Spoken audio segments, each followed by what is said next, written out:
Muito bem, lição número 2, a parte de quarta-feira, uma vida de louvor a Deus, uma herança através do Senhor Jesus Cristo. Viver a rotina da vida cristã pode, em alguns momentos, nos fazer baixar a fronte. Muitas dificuldades enfrentadas podem, assim, desanimar uma pessoa e fazer com que a pessoa sofra de um esmorecimento espiritual. Por isso, alguns cristãos, assim, desanimam na fé. Aconteceu isso com os cristãos efésios. Alguns começaram a duvidar do caminho da vida cristã, alguns viram algumas perseguições serem movimentadas contra eles, e alguns começaram então a baixar a fronte, a querer desistir. Por isso o apóstolo Paulo escreveu aos Efésios no intuito de que eles fossem motivados a esperarem em Cristo, confiarem em Deus. E ele falou principalmente de que as pessoas eram herdeiras de uma grande fortuna espiritual que era a vida eterna. Portanto, o Senhor Jesus Cristo se tornou a garantia para que todos pudessem receber as bênçãos maravilhosas, as heranças divinas, as bênçãos espirituais. O apóstolo Paulo dizia: Senhor, eu te louvo porque o Senhor nos deu bênçãos espirituais em Cristo Jesus. Principalmente a garantia da vida eterna no Senhor Jesus Cristo. Por isso, temos que ser um fiel seguidor do Senhor Jesus, colocando nossos olhos na futura recompensa. Por isso o apóstolo Paulo diz: tenho para mim que as aflições que nós temos passado neste mundo não se comparam com a recompensa que receberemos no futuro. Por isso ele dizer, para mim o viver é Cristo e o morrer é lucro. Não me importo. Eu só me importo com aquilo que me espera lá no futuro. Por isso ele diz assim: eu me esqueço das coisas que para trás ficam e eu prossigo para o alvo, para o prêmio da soberana vocação em Cristo Jesus. A Sarah Adams era uma escritora inglesa. Ela escreveu muitos hinos e poemas maravilhosos. Ela era uma moça muito doente. Sofreu muito na sua infância. Sua mãe morrera quando ela tinha apenas 8 anos de idade. Sua irmã mais velha tomou-a como assim, uma irmã para ser criada. E sua irmã mais velha criou Sara até a idade dos seus 16 anos, quando a irmã também morreu, e isso aumentou assim a sua fraqueza física, emocional, e Sara sofreu muito. No momento que ela mais sofria, ela dizia: eu me apego com Deus. Cada vez que eu olho para a cruz e vejo Jesus sofrendo pela minha fé, eu percebo que eu não sofri nada comparado com o que Cristo já sofreu. Por isso, ela dizia: eu confio no meu Deus. E foi num desses momentos em que ela confiava em Deus que ela escreveu o hino Mais Perto Quero Estar, Meu Deus, de Ti. Um hino cantado no mundo inteiro e que muitas vezes animou Sarah Adams a continuar firme em Jesus e confiando plenamente no grande Deus, amoroso Pai Criador, que lhe prometera uma herança através de Cristo Jesus. Sarah Adams se tornou um ícone da música evangélica no mundo inteiro.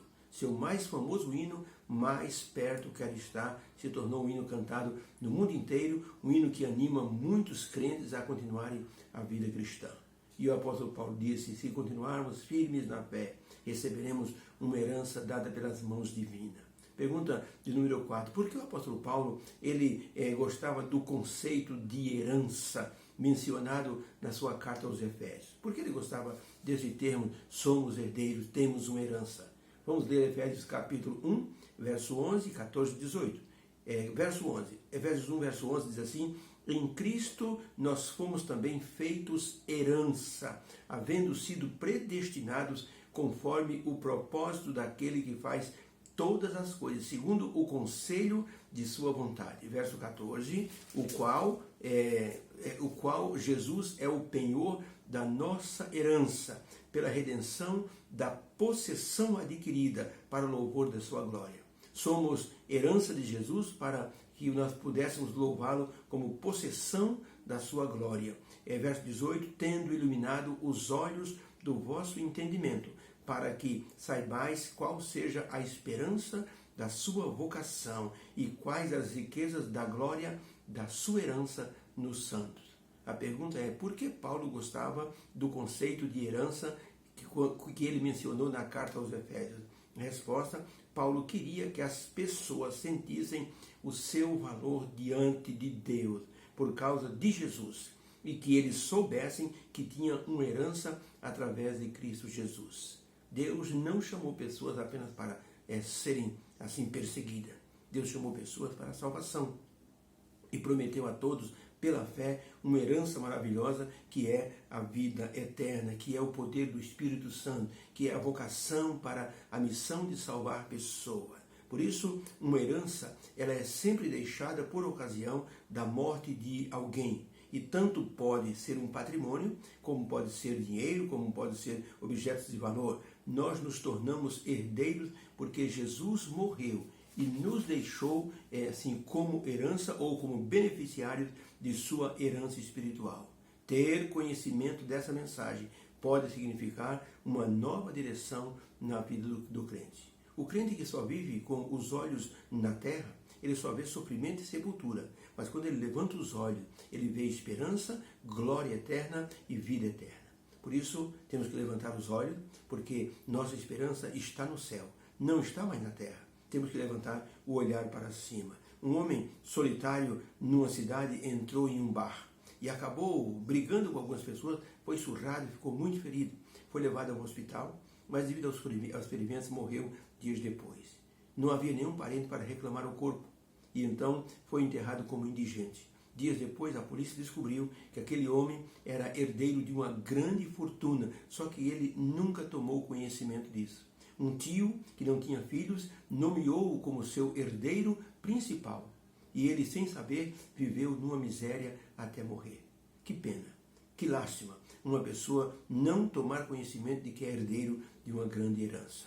Por isso o apóstolo Paulo dizia aos Efésios que eles eram herdeiros de uma herança e que todos nós também temos que ter esse conhecimento, que somos herdeiros segundo o Senhor Jesus Cristo. Nós nos tornamos assim seguidores do Senhor Jesus, aceitamos o seu sacrifício e nos tornamos herdeiros daquilo que Deus reservou para todos aqueles que serão salvos. Ellen White, no livro Conselhos sobre Educação, na página 47, mencionou o seguinte: o grande Deus, cuja glória brilha desde o céu e cuja divina mão sustenta milhões de mundos, é nosso Pai. Basta-nos somente amá-lo e confiar nele com fé e segurança, como uma criança confia no Pai que ama. E ele, nosso Deus, nos aceitará como seus filhos e filhas, e seremos herdeiros de toda a inexprimível glória do mundo eterno. Que pensamento maravilhoso! Esse que Ellen White mencionou no livro Conselhos sobre Educação, na página 57. Se confiarmos em Deus, como uma criança confia no Pai, Deus nos dará todas as glórias da vida eterna, ou da vida futura. Conta-se que o grande almirante Nelson, quando ele era jovem, ele estava no meio do mar, numa guerra, dentro de um navio. E ele fechava os ouvidos, se encolhia todo quando os canhões detonavam os tiros contra os inimigos. E ele, escondido num cantinho, ele ficava ali com medo do ribombar dos canhões e das bombas. O almirante, seu comandante, levantou o Nelson e disse: Nelson, você está aqui para lutar, para combater. Você está aqui para representar o seu rei. Não tenha medo. Imagine que o seu rei está do seu lado, ajudando você nas suas vitórias, nas suas batalhas. O almirante Nelson, ele era apenas um marinheiro, mas se tornou o grande almirante Nelson, um grande herói inglês das batalhas nos mares. E quando alguém perguntou como o senhor se tornou um almirante tão assim renomado, ele disse: aqui para mim, eu sempre penso, o meu rei está do meu lado e eu tenho que honrar a confiança que ele tem em mim. E se eu desanimo, o meu rei coloca a mão no meu ombro e diz: vamos em frente, soldado. Era isso que o apóstolo Paulo queria que os crentes de Éfeso eles tivessem na sua memória, na sua consciência. Deus está ao nosso lado. E se nós confiarmos em sua presença, nós poderemos vencer todas as batalhas espirituais e as batalhas físicas, mentais e carnais. Que Deus nos abençoe. Possamos ter esse conceito de apego a Deus e confiança no Senhor, para que vençamos nossas batalhas espirituais, nossas batalhas pessoais. Obrigado, Senhor, porque o apóstolo Paulo deixou para nós também esse conceito da herança eterna. Nos ajude, possamos confiar no Senhor plenamente. Agradecemos em nome de Jesus. Amém. Feliz quarta-feira. Deus abençoe você. Um beijo no coração. Divulgue o nosso trabalho. Entre lá no YouTube e você então coloca lá Gilberto Brasiliano. Se inscreva e assim compartilhe com outras pessoas. Muitos estão estudando a lição e tem se tornado uma bênção para muitas pessoas. Deus abençoe a sua vida.